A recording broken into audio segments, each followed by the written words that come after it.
दोस्तों नमस्कार। स्वागत है आपका अपने चैनल सिविल सखा पे, जिस चैनल पे हम बात करते हैं कंस्ट्रक्शन रिलेटेड कुछ टिप्स एंड ट्रिक्स की। जो मैं वीडियो आपके लिए ये लेके आया हूँ, इस वीडियो में मैं आपको बताऊंगा कि आप अगर अपना मकान बनवा रहे हैं या आप मकान बना रहे हैं तो ऐसी क्या सावधानियां हैं जिनको ध्यान में रखते हुए अगर आप मकान बनाते हैं तो आपके मकान की लाइफ ऑटोमेटिकली बढ़ जाती है।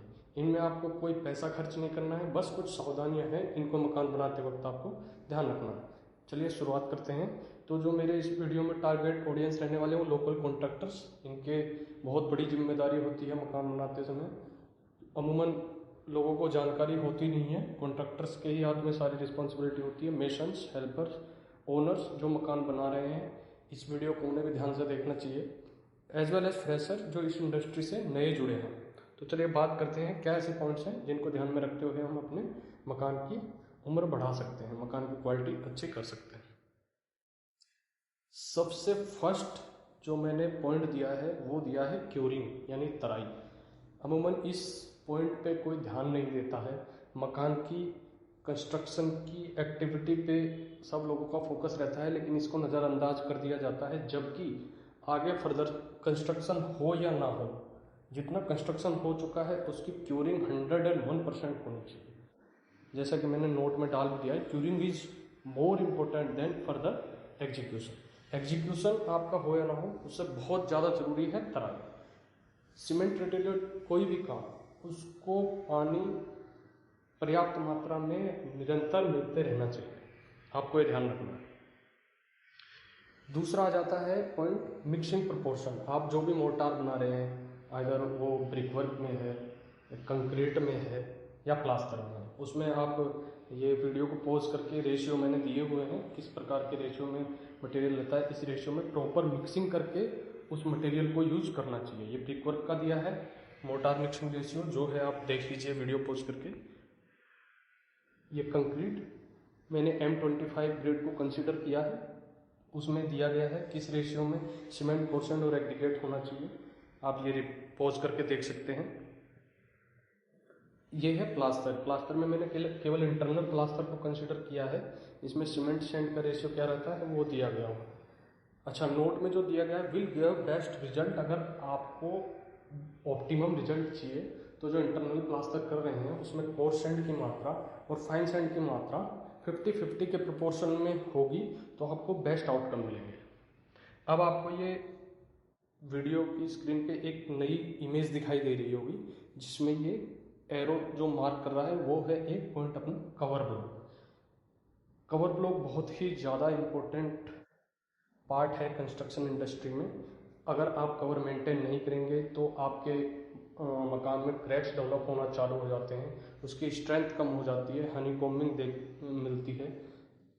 कंस्ट्रक्शन किसी भी कॉलम का या किसी भी बीम वगैरह की कास्टिंग करने के बाद स्टील दिखाई देता है, वो उसका वन एंड ओनली रीजन यही है कि वहाँ कवर प्रोवाइड नहीं किया जाता। देखिए कवर क्या है, ये साइज दिया गया है। फुटिंग अगर मकान की होती है, जो नींव होती है, उसमें कोई कंक्रीट रिलेटेड कास्टिंग कर रहे हैं तो उसमें 50 mm का कवर होना चाहिए, कॉलम में 40, बीम में 20 और स्लैब में 20 mm का। जो रेड नोट दिया है ये बहुत ही ज़्यादा इंपॉर्टेंट है। Shuttering part should not touch to reinforcement directly. किसी भी कीमत पे शटरिंग और सरिया टच नहीं होना चाहिए। कास्टिंग स्टार्ट करने से पहले आप इस चीज़ को बिल्कुल जांच लें, इंश्योर कर लें इस चीज़ को।